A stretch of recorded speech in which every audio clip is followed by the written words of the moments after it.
Insights, o podcast do Bradesco.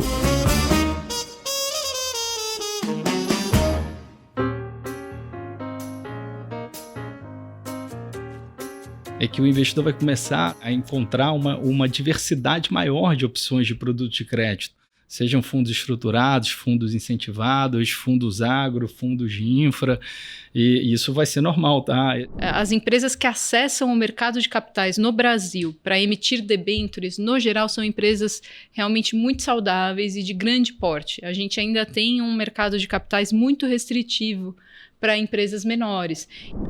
Olá, você ouviu agora alguns dos destaques de hoje, mas tem muito mais. Eu sou a Juliana Maeda e esse é o Insights, o seu podcast semanal com ideias que provocam um novo jeito de pensar.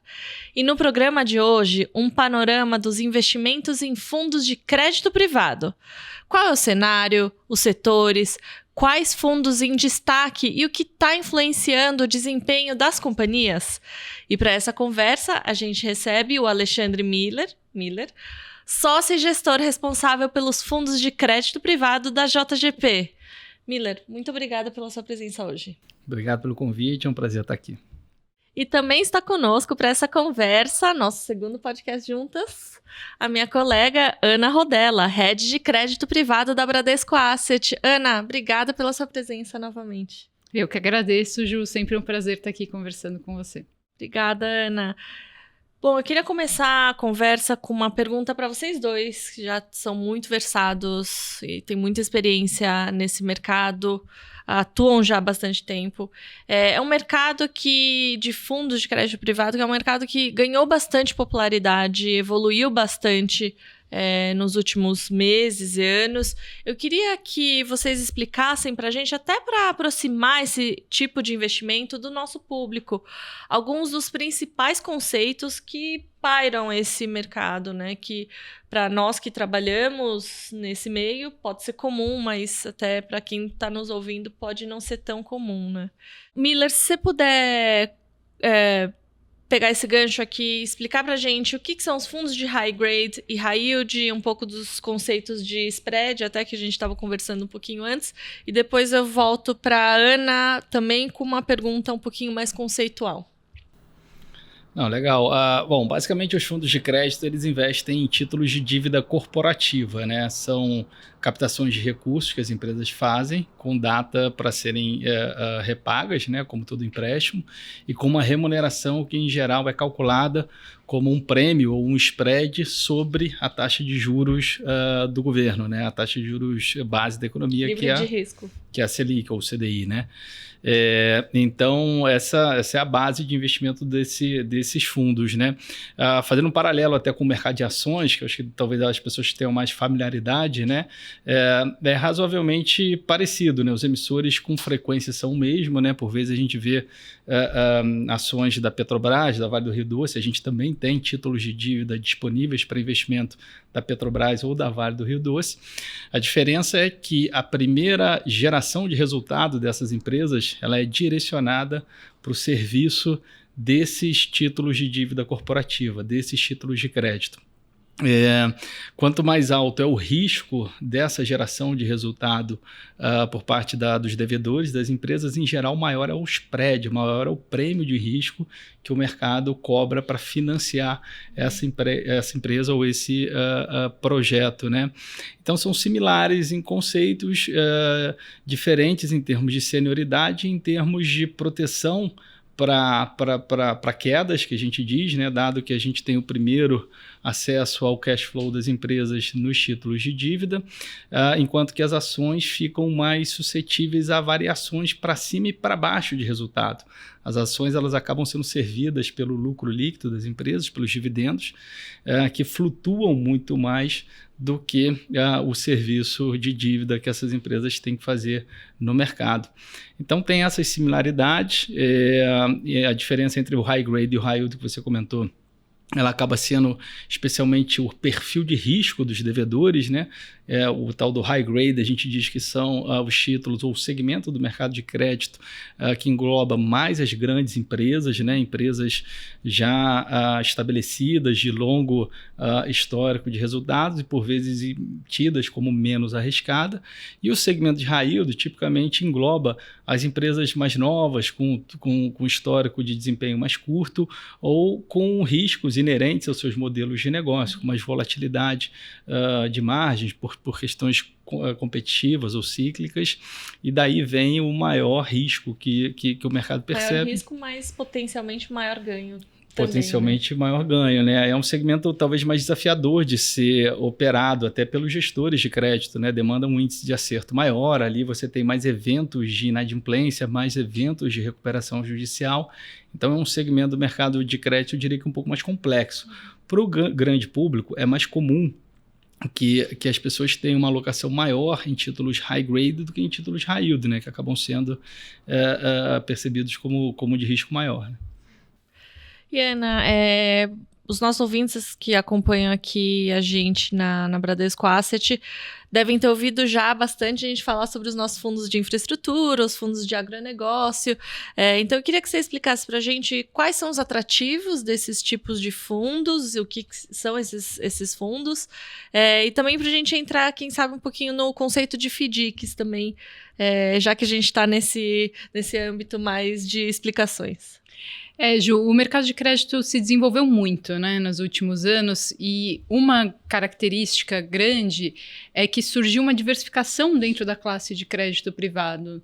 Então, 3 anos atrás, se você fosse investir em um fundo de crédito, provavelmente ele ia ter uma carteira voltada para debêntures high grade, talvez você tivesse ali um nicho muito menor do que é hoje do high yield, de fundos que trabalham com non-performing loans, que são cobrança de dívidas não pagas, né? E hoje o mercado ele se expandiu demais dentro dessa própria classe. Os FIAGROS e os fundos de infraestrutura são 2 exemplos disso, né? Então, dentro do universo de crédito privado, você tem o mercado de debêntures de infraestrutura, que tem uma dinâmica própria. Então, apesar de você ter muitos emissores que emitem debêntures em CDI, que vão estar nos fundos de crédito CDI, que não contam com a isenção fiscal, né, isenção do imposto de renda. Você tem muitos deles também emitindo debêntures de infraestrutura, debêntures incentivadas, né?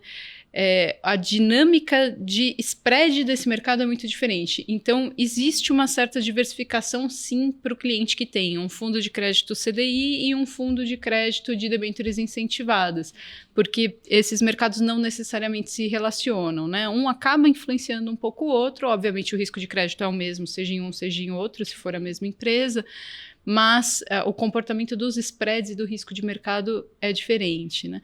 E quando a gente fala dos FIAGROS, aí é um universo que está muito fora dos demais fundos de crédito privado. O setor do agro, ele é um setor repleto de particularidades, muito complexo, e que, no geral, a gente pode falar que tem um risco mais elevado do que as empresas high grade que a gente vê na maioria dos fundos de crédito privado. E esse era um universo que praticamente não chegava para o investidor final, né? A gente tem um setor extremamente pujante no país, que é o agro, sim, e que o investidor acabava não conseguindo acessar por toda essa complexidade que está envolvida.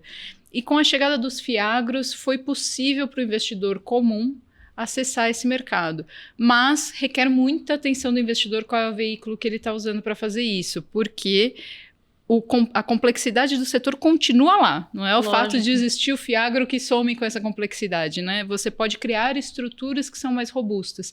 Então, quando a gente fala, por exemplo, do nosso FIAGRO, que é o BRFT11, a gente optou por uma estrutura onde eu pulverizo muito o meu risco de crédito e eu conto com créditos originados ali, os cedentes do nosso fundo, que tem um relacionamento muito bom com o devedor ali na ponta. Isso faz com que eu tenha um reforço na hora do pagamento de crédito. Então, foi feita toda uma estruturação para tentar mitigar riscos que são inerentes a esse setor na hora da gente fazer o nosso FIAGRO, né?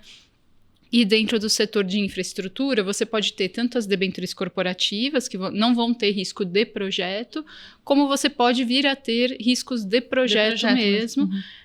Que aí, no nosso caso, a gente investiu numa equipe de Project Finance para poder fazer essa análise, né? Porque quando você olha a dívida de uma empresa que já está estabelecida, que tem lá um DREs de 5 anos realizado, 3 anos realizado, versus um projeto que você não tem histórico para olhar. Né? Ele ainda não existe. Você está olhando alguma coisa que está sendo construída e você tem que projetar como vai ser esse fluxo de caixa daqui para frente. Você ainda precisa financiar esse projeto. Exatamente. Você está pondo dinheiro antes de ver qualquer dinheiro entrar nessa empresa. Isso é muito diferente do crédito padrão, né? O crédito padrão, uma exigência peraí, deixa eu já ver o fluxo de caixa dessa empresa que existe. Então, no momento que eu vou para projeto, eu preciso ter uma análise muito diferenciada, eu preciso entender riscos do projeto também em si, e eu preciso entender muito de garantia também, porque essas garantias vão estar fazendo parte ali do projeto, bastante também de risco regulatório, porque eu provavelmente vou estar falando desses setores relacionados a utilities, setores regulados. Então, para te dar um exemplo, a gente avaliou até o momento mais de 40 operações para o nosso fundo de debêntures de projeto mesmo, né? Que é o BINC 11, que a gente acabou de lançar. Dessas mais de 40 operações, a gente aprovou 9. Então, é um filtro muito grande. A peneira ela tem que ser dura, porque a gente precisa ter confiança de que esse projeto está muito bem equilibrado de todos os lados antes de alocar num fundo nosso. Ótimo. E Miller, eu queria falar um pouco sobre cenário agora para os fundos de crédito privado. A gente viu esse ano a gente batendo recorde de captação, muitos gestores fechando até para a captação. É um problema bom, né, para a gente, mas eu queria que você trouxesse para a gente um panorama desse mercado, do mercado de emissões também, e como é que ficam agora as oportunidades, sendo que a gente entrou num ciclo diferente de Selic. Legal. Bom, acho que os fundos de crédito eles têm chamado muita atenção recentemente no Brasil, justamente porque eles têm essa relação mais direta com o nível da taxa de juros, né? Seja a Selic, né, para os fundos pós-fixados, seja o nível da NTN-B para os fundos, muitos dos fundos de inflação, né, de infraestrutura, perdão. Então, quanto mais alto é a taxa de juros, em geral, o retorno nominal prospectivo desses fundos aumenta. Né? Você tem um componente a mais nessa dinâmica de retorno, que é o tal do prêmio de crédito, o spread de crédito. Né? Recentemente, a gente viu, por conta de toda essa captação na indústria em fundos de crédito, uma tendência de compressão nesses prêmios de crédito. Então, isso está exigindo algumas adaptações dos gestores, né? Uma das adaptações certamente é cuidar da capacidade dos fundos, né? Acho que a gente tem um bom estoque de papéis investidos com prêmios muito interessantes, mas se a gente não tiver a disciplina de controlar o tamanho dos fundos, o que vai acontecer é que os fundos vão crescer bastante e o spread dessas boas operações vai acabar sendo diluído por uma base maior de capital ali, onde boa parte vai estar investida em caixa. Sim. Então, o controle de capacidade foi uma medida necessária recentemente para a gente continuar preservando o bom retorno sobre o CDI aí desses produtos. Até para nós não comprarmos coisas papéis que não gostaríamos, né? Que aí vem um outro capítulo, que é o capítulo da adequação a cada mandato, né? A Ana deu uma passada já sobre subsegmentos do mercado de crédito, né? O agro, a infraestrutura, o próprio high yield, né? Tem aí os FDICs também, que são uma alternativa. Então, a gente tem algumas alternativas de produtos estruturados que, a depender do mandato, podem ser utilizados para compor retorno para os investidores.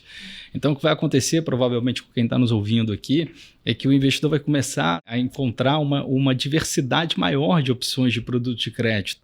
Sejam fundos estruturados, fundos incentivados, fundos agro, fundos de infra, e isso vai ser normal, tá? Esse aumento de sortimento de produtos não deixa de ser... Uma sofisticação, né, do mercado. E um aprofundamento do mercado de capitais e financeiro. E que bom que mais bons produtos estão chegando a mais gente, né? Mas isso vai ser uma realidade, né? Então, falando um pouco de panorama que você comentou, em termos de níveis de prêmio, de fato, os níveis de prêmio hoje não estão tão altos, mas também não estão tão comprimidos quanto parece. Se a gente olhar o estoque de papéis hoje disponíveis no mercado, a gente tem um índice que a gente divulga para o mercado chamado JGP Index. Esse índice tem um prêmio hoje de 1,65% sobre o CDI. Isso é bem pertinho da média histórica de 7 anos desse índice. Então, boa parte do estoque de papéis ainda tem bom carrego. Tem uma tecnicidade nessa história que esses prêmios eles não fecham mais porque os emissores têm a opção de recomprar esses títulos, mas não vale a pena a gente aprofundar nisso com uma tecnicidade grande. E até isso está causando um descolamento em relação às novas emissões que vêm sendo precificadas num nível mais baixo do que esse nível do estoque. Então, o nível do estoque para a gente parece ok, a gente continua com bom carrego nos fundos. Tá certo que a gente vai encarar agora um ciclo de alta da Selic, né? A gente já entrou, o Banco Central já fez uma elevação de taxa de juros, e isso vai aumentar o desafio das empresas em termos de capacidade de repagamento das suas dívidas, dado que muitas dessas dívidas são atreladas a CDI, o juros mensal vai ficar mais caro. Então esse é um desafio para o gestor vai ter que manter esse índice de acerto elevado, vai ter que tomar mais cuidado nesse ambiente de juros alto, e o investidor vai ter que pensar com muita atenção qual que é a tolerância de risco de cada perfil, para que ele possa escolher os produtos que melhor atendam a necessidade de carteira, né?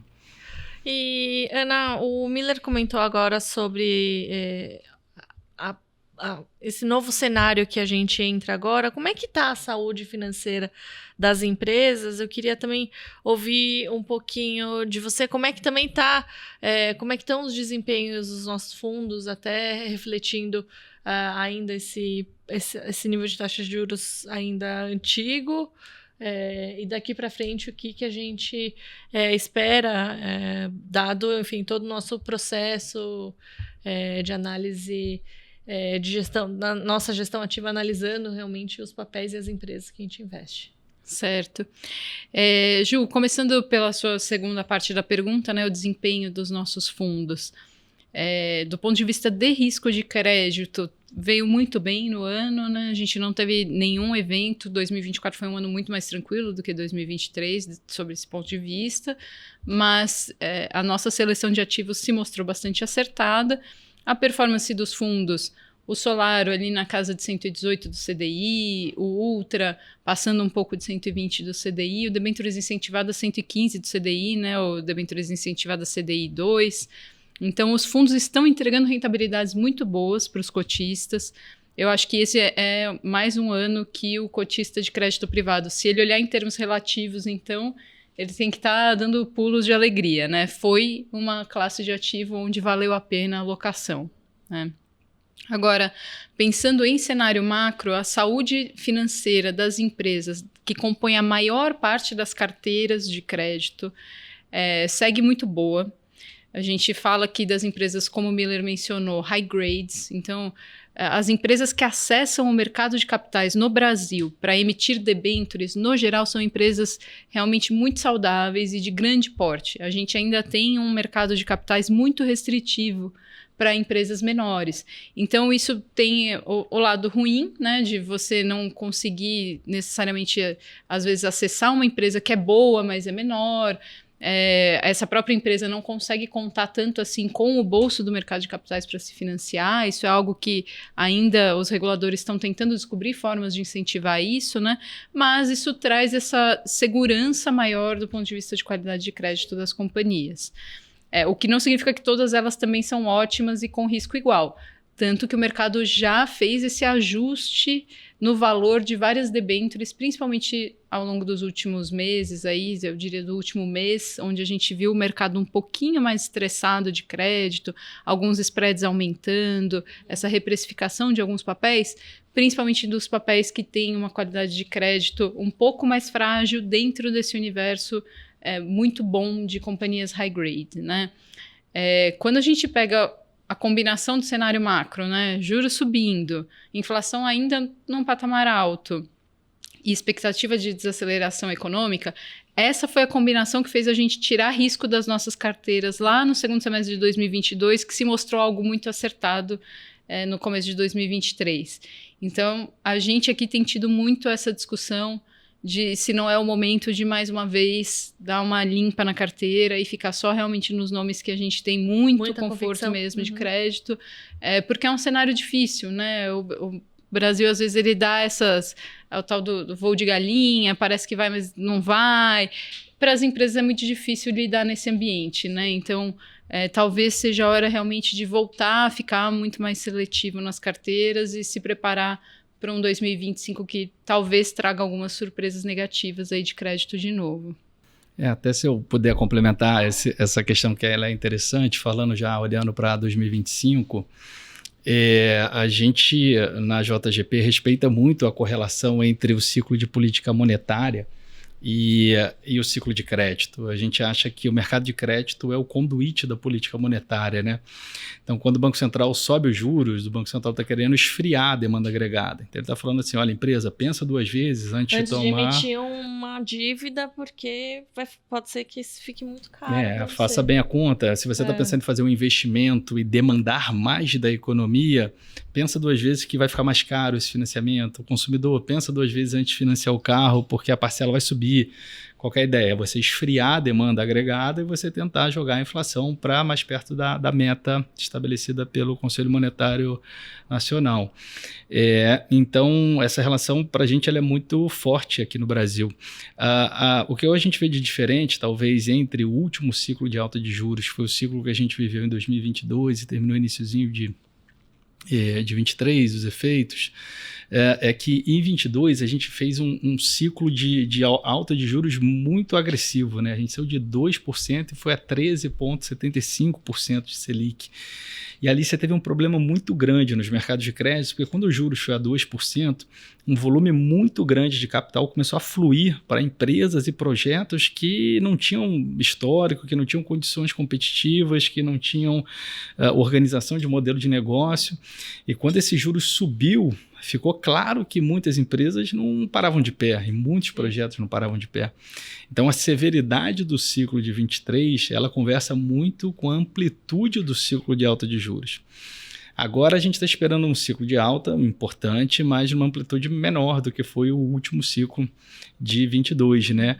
Então a gente acha que a Selic termina em 12,5%, mas saindo aí de um patamar ainda de 10 e pouco por cento. Então a 10% de Selic não estava acontecendo esse fenômeno de estava todo mundo investindo loucamente em crescimento, em aquisições, todo mundo já estava, de certa maneira, um pouco cuidadoso. Mais cauteloso, claro. Então, esse ciclo que a gente deve viver agora, e entrar em 25, com certeza vai trazer efeitos para o mercado de crédito, mas a gente imagina que pela diferença de amplitude, deveria ser um ciclo um pouco mais controlado do que foi o ciclo de 2023. Eu acho que também um ponto importante dentro do que você colocou, Miller, a gente viu que o crédito para a pessoa jurídica não acelerou muito nos últimos anos, até dá para dizer, né? A gente teve uma explosão maior, inclusive nesse momento do ciclo de juros mais baixo, no crédito para a pessoa física, que foi onde a gente viu muito problema, nas carteiras também na sequência, né? Mas a pessoa jurídica foi uma concessão que foi muito mais contida, né? Então, talvez daí deva-se também esperar menos piora do lado de pessoa jurídica.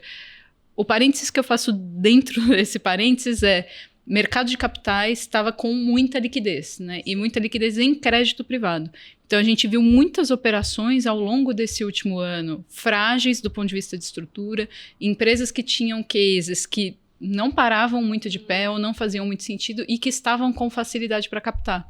Então, talvez a gente tenha, dentro de mercado de capitais mesmo, um pouco desses casos que talvez nunca devessem ter vindo, nunca devessem ter conseguido emitir e, no fim, fizeram emissões muito bem-sucedidas. Talvez alguns casos desses começando a dar algum sinal de pipocar mesmo, porque não estava preparado para esse cenário, né? E mudando um pouco de direcionamento, Miller, eu queria aproveitar para te perguntar, porque a gente fala bastante com os nossos clientes sobre as casas de gestão, tradicionalmente gestão de multimercados, e vocês começaram a vertente de crédito lá atrás, há quase 10 anos, na JGP, criaram um índice. pela falta de acesso a informações também nesse mercado. Então, eu queria que você resumisse para a gente um pouco dessa jornada e que você falasse um pouquinho da equipe, de vocês, como é que vocês avaliam as estratégias, e aí depois a Ana também divide para a gente um pouquinho dos números da Bradesco Asset e do nosso processo também de investimento, que eu não acho que deve diferir muito entre as duas equipes. Não, legal, acho que a gente começou há 10 anos atrás, o braço de crédito na JGP, estamos completando o aniversário agora em 2024 de 10 anos, de década, né? Começamos com 3 pessoas, 36 milhões de reais, o nosso primeiro fundo, num período que a gente acreditava que a matriz de financiamento corporativo no Brasil fosse se transformar, que o mercado de capitais fosse ganhar espaço dos empréstimos subsidiados. Essa era a tese original. Acho que o nosso fundador, André Jacuzzi, já tinha uma leitura de que crédito era uma classe de ativos para construção de portfólio muito importante lá fora, então era uma tendência aqui no Brasil também da gente caminhar para o que é lá. Então a gente tinha essa esperança, né? Em 2014, a Dilma ganhou do Aécio numa eleição apertada. A gente, em 2015, teve a explosão da Lava Jato, pico de inadimplência corporativa no setor bancário, todos aqueles complexos de construtora tendo problemas, bonds da Petrobras a 15% em dólar, o pessoal achando que teria um cross default em Petrobras pela não entrega de balanços, não se conseguiu auditar o balanço na época. Então foi um período extremamente conturbado para se começar fundos de crédito, e a gente se aventurava ali em 2014 como uma gestora independente, né? Em 2016, com a troca de governo, a gente tem a mudança do modelo econômico, a aprovação de TLP em substituição de TJLP, retorno de capital público dos bancos públicos para o governo, para abatimento de dívida, aprovação de teto de gastos, e a gente começa também um processo no mercado de capitais de abertura de plataformas de distribuição de produtos de investimento. Então o mercado de crédito começa a ganhar outra tração nessa época, a partir de 2016, e a gente começa a crescer os nossos fundos, as nossas equipes. Em 2020, a gente tem a Covid, os juros no Brasil, a Selic chega a 2%, e a gente fala, olha, a gente tem que crescer em verticais estruturadas de crédito. Lançamos uma vertical de ESG, uma vertical de infraestrutura, agronegócios, securitização e special situations. Então, para resumir a história, hoje são cerca de 15 bilhões sob gestão no braço de crédito, uma equipe de 36 pessoas na gestora de crédito, mais cerca de 26, 28 pessoas num braço da Financial Advisory, que trabalha na originação e estruturação de deals para os fundos estruturados da casa. Uma equipe bem grande, e eu acho que a gente tem virado com o tempo uma casa de soluções de capital. Muitos investidores demandando soluções de fundos específicos, por vezes fundos ESG, fundos de crédito high grade, fundos estruturados, fundos de securitização, e a gente foi diversificando a nossa grade de produtos e foi se habituando a adaptar os processos de investimento para esses mandatos mais específicos. Tem sido um movimento que a gente vê lá fora também, né? Nos Estados Unidos tem um crescimento grande aí de fundos de direct lending, fundos de crédito estruturado. Eu acho que a gente começa a caminhar um pouquinho aí para essa direção. Mas essa foi um pouco da história aí do braço de crédito da JGP. Bacana. Ana, quer contar um pouquinho pra gente da nossa... E eu sempre gosto de falar sobre gestão ativa. Queria que você reforçasse a nossa opinião aqui sobre a importância da gestão ativa e dividir um pouco também os nossos números, o nosso processo, nossa equipe. A gente faz gestão de 370 bi de reais sobre gestão, né? Isso, são 370 bi na mesa crédito hoje. 170 bi numa carteira de crédito, então se a gente fosse um banco, a gente seria um banco até razoavelmente grande. 22 pessoas na equipe, então isso faz toda a diferença.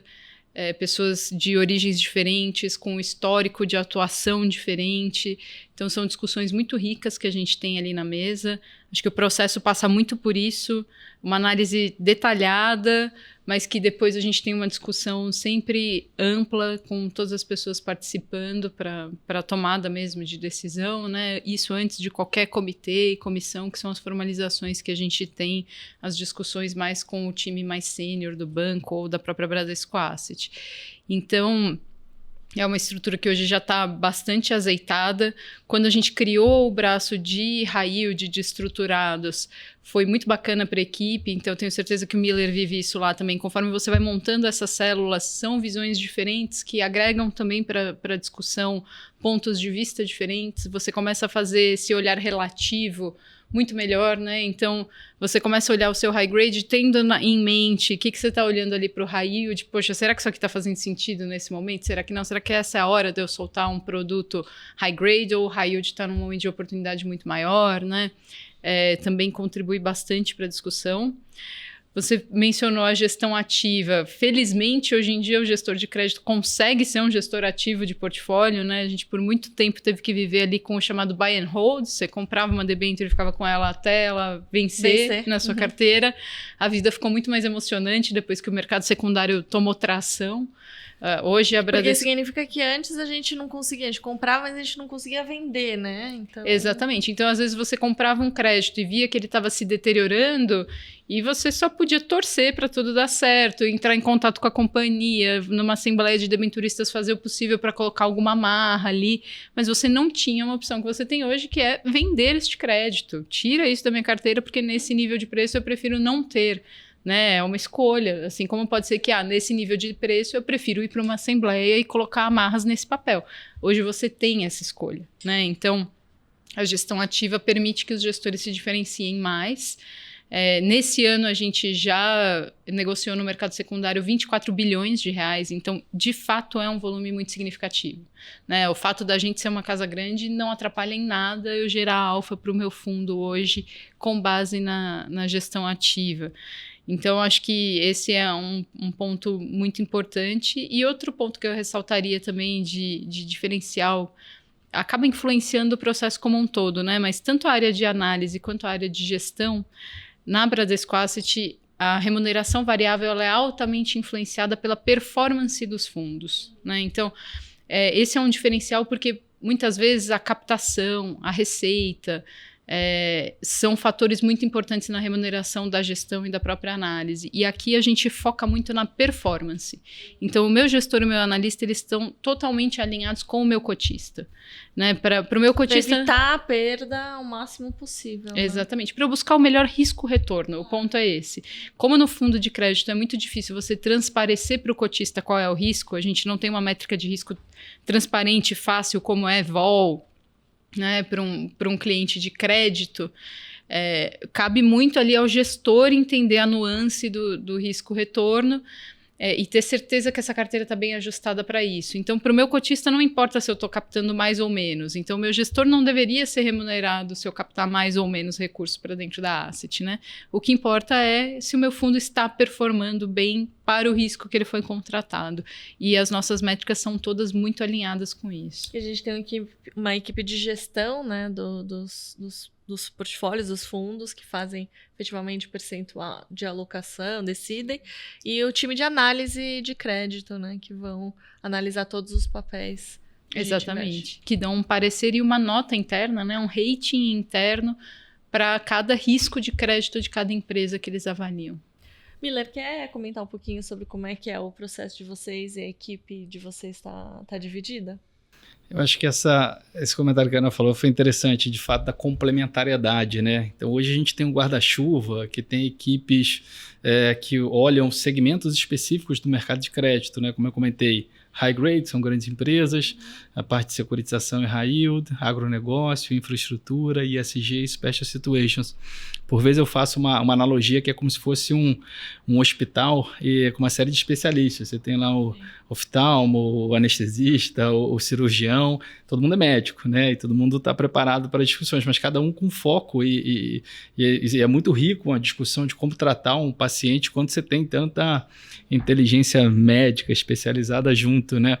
Isso é interessante porque no mercado de crédito tem muita figura do comitê de crédito, né? Que por vezes é uma figura meio mística, assim, né? Daquele comitê, um monte de gente sentada para decidir. Mas, na verdade, o comitê é uma discussão colegiada, né? Onde cada um pode oferecer a sua perspectiva. Mas o mais importante é que as pessoas tenham condições técnicas de discutir o risco de crédito. Eu comecei minha carreira há 21 anos atrás e o comitê de crédito naquela época era muito difícil, porque eram 2 pessoas de crédito, com mais um cara de bolsa, com um cara de risco de mercado, com um cara do comercial. E às vezes a conversa ficava complicada, porque o pessoal entendia de crédito, tentando convencer o pessoal que não entendia de crédito, que o crédito era interessante. Então, quanto mais especialização, conhecimento, isso agrega muito na complementariedade. Então, por exemplo, a gente já negou operações de crédito no agronegócio por conta de inputs do time de ESG, né? Claro. Questões de desmatamento, de risco de embargo a exportações. Coisas que vocês talvez não veriam puramente analisando o crédito, né? Por exemplo, todo o processo que a turma faz de background check dos devedores, dos diretores, dos acionistas, principalmente de empresas menores, isso é muito forte em special situations, né? Mais ou menos quando você vai comprar um apartamento, você toma um cuidado danado para ver se o vendedor não tem nenhum passivo em aberto. Se ele é idôneo, né? Fazer esse background check para ver a idoneidade, para ver se tem algum passado ali obscuro. E algum risco potencial para a tua transação, porque você está comprando um ativo, um bem, né? E a gente estendeu todo esse processo de verificação de antecedentes para todas as verticais de crédito, então isso gera complementariedade. A gente já usou desenhos de project finance de infraestrutura para projetos de reflorestamento na vertical de ESG. A gente já usou as estruturas de securitização para investimentos na vertical de special situation, segregando tranches mais e menos arriscadas de uma determinada tese. Então, essa complementariedade da equipe ela é muito bacana.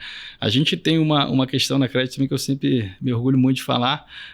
A gente, em 10 anos, perdeu uma pessoa só. Então, o nosso churn ele é mínimo. Então, a gente conseguiu formar uma equipe muito unida ali, que se conhece muito bem, que é muito importante para você navegar a incerteza do mercado financeiro, né?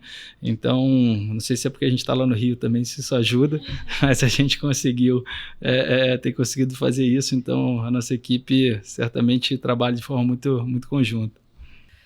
Tá ótimo. E já que agora a gente já sabe tudo sobre gestão e sobre os fundos de crédito, eu queria que vocês falassem também como é que estão os portfólios de vocês agora, como é que vocês estão posicionados. A Ana já comentou que a gente está talvez posicionando um pouquinho menos risco, mas daqui para frente, como é que a gente está posicionado agora, e daqui para frente, como é que a gente enxerga as oportunidades? Começar com a Ana. A gente teve aí no último mês uma certa correção dos spreads, né? Uma abertura do nível dos spreads, então eles aumentaram, o que quando a gente fala de crédito significa que os títulos se desvalorizaram, né? Foi um movimento que até o momento tem sido bastante saudável. Eu acho que em alguns nomes, em alguns títulos, a gente estava realmente com uma remuneração que beirava Era muito baixinha, limite, né? Exatamente.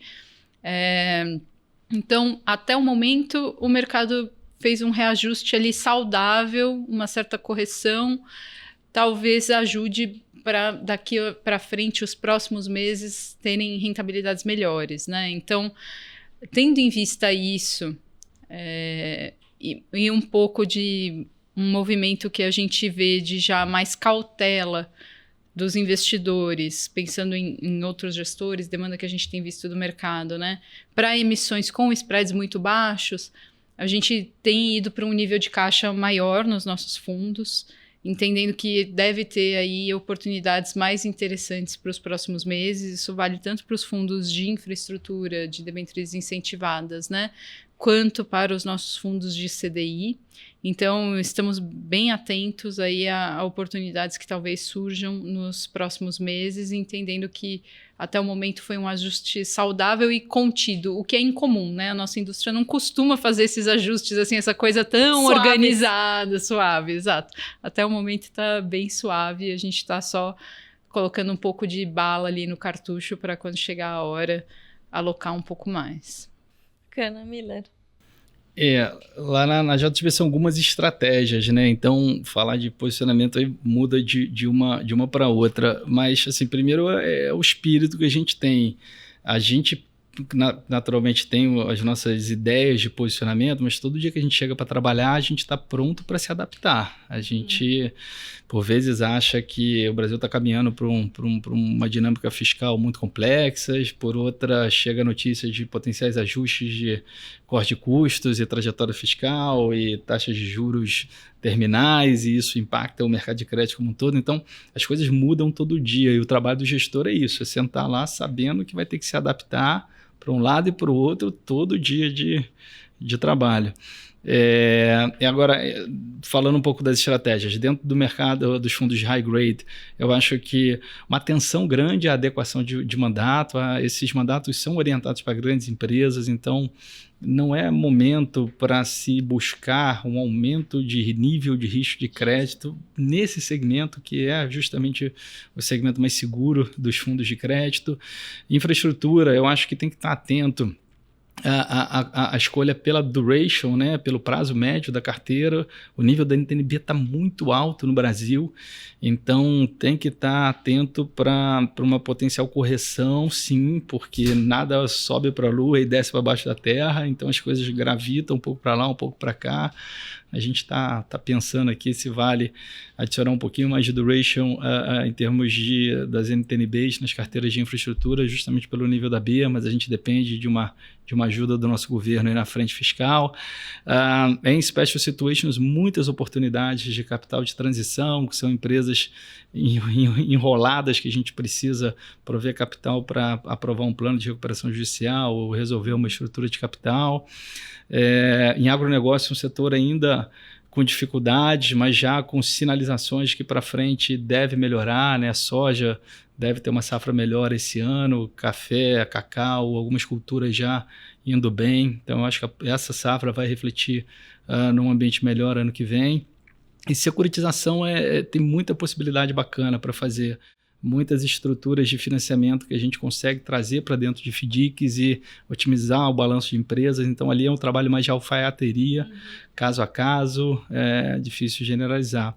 Mas, assim, o mercado de crédito com um campo muito rico de possibilidades, né? Eu acho que vai continuar sendo um assunto muito frequente para vocês aqui no podcast e para o investidor que está ouvindo a gente. Com certeza. Bom, a gente está encerrando a nossa conversa hoje e nós temos aqui no Insights uma tradição, a Ana já sabe, que a gente pede para os nossos convidados para dividir alguma dica cultural de algo que você está lendo, algo que tem te inspirado, lendo ou assistindo alguma exposição. Então eu queria começar com o Miller, depois eu passo para a Ana. E tem dois temas que eu particularmente tenho me interessado muito, que eu tento, né, não virar um cara só de mercado financeiro, senão minha vida fica mais pobre, mas eu tenho gostado de estudar, de acompanhar e de ler sobre organizações coletivas em geral, esportivas, como coordenar conjuntos de pessoas em prol de um objetivo comum. E eu li um livro recentemente muito bom nesse sentido, chama-se Comece pelo Porquê, do Simon Sinek. Eu acho que é legal. E outro tema que eu tenho me dedicado também é a parentalidade. Fui pai recente, tenho que aprender um pouco como ser pai. E a gente nunca aprende. E a gente tenta ler, mas cada dia é uma surpresa, né? Mas tem um livro que até é tido como um dos livros mais comentados em 2024, que chama-se Geração Ansiosa, do Jonathan Haidt. É muito bacana, sobre um tema que de fato a gente teve pouco estudo, né? Que é o impacto das redes sociais nas crianças, nos adolescentes. Então com certeza vale ler. Ana, qual a sua dica pra gente hoje? Já anotei a do Miller aqui, achei interessante o tema. Eu sou membro do board da Bloomberg de mulheres, né, do Buy Side. Então, a gente recentemente fez um evento lá e a gente sorteou um livro. Como eu não tinha lido o livro, aproveitei minhas férias para ler e realmente se mostrou uma leitura muito interessante. Chama A Menina da Montanha, em inglês chama Educated. A autora é Tara Westover. E é sobre uma pessoa criada no interior do Idaho por uma família que, por questões de crenças particulares, não acreditava em ensino fora de casa para os filhos. E no fim ela acaba tendo uma carreira muito bem sucedida como estudiosa, com mestrado, doutorado em Harvard. Mas toda a história dela, e toda vez que eu leio sobre esse tema de mulher, né, eu me considero muito feminista e super resolvida nesse tema. Somos. E toda vez que eu leio sobre isso, puxa algum gatilho de alguma coisa que você fala, isso aqui eu achei que eu não tinha essa questão e tem. Então eu acho que é sempre muito provocativo para mim ler histórias sobre mulheres fortes, mulheres que passam por... Que quebraram algumas barreiras importantes. E você vê que existe algo dessas barreiras também ainda na nossa vida e no nosso dia a dia, isso é esfregado na sua cara quando você lê sobre isso, né? Então, foi bem interessante para mim, recomendo essa leitura, além de ser um livro que te prende mesmo, assim, é o tipo de livro que você quer dormir e você não consegue, porque você quer ver como vai acabar aquela situação maluca que ela estava num determinado momento. Como é que é o nome em português? Eu lembrei do nome em inglês, Educated, mas... Em português é A Menina da Montanha. Provavelmente não tem nada a ver com... Ela morava no pé de uma montanha, era isso. Bom, esse foi mais um episódio do Insights, o podcast do Bradesco, e eu tive o prazer de conversar com Alexandre Miller, sócio e gestor responsável pelos fundos de crédito privado da JGP. Miller, obrigada pela sua presença hoje. Foi um prazer, obrigado. Obrigada, Miller. E eu também agradeço a Ana Rodella, minha colega e head de crédito privado da Bradesco Asset. Ana, obrigada. Eu que agradeço, Ju. Obrigada. E você que nos acompanha já sabe, o Insights está nas principais plataformas de áudio e no Instagram, no perfil podcast.insights. Você pode conferir a gente também em vídeo, tanto no Spotify quanto no YouTube do Bradesco. Siga a gente, fique por dentro dos bastidores e muito mais. Até a próxima. Tchau!